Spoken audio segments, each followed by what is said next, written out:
Watchman, what of the night?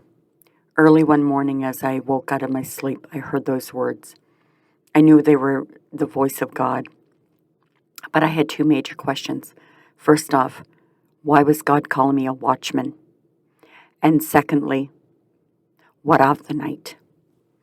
I was about to find the answers to both those questions and then some, because I was about to enter the dark night of the soul.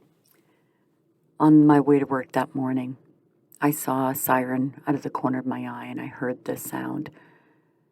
Instantly, my mind had gone to my grandson, who was 7 weeks old.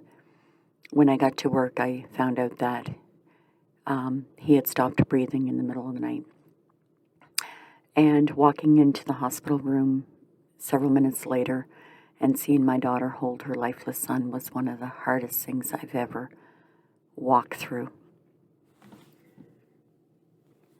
Shortly after Damien's death, I asked God what had happened, and that night I had a dream. And in the dream, I saw a large pasture, and it was a sheepfold.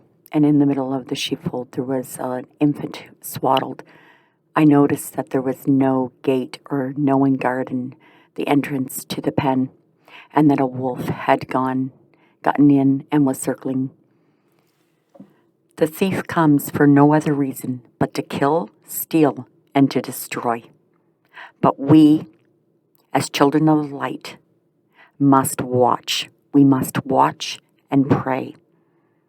God has called us into a position as mums, as dads, as grandparents, to continue our vigil over our children, over our family.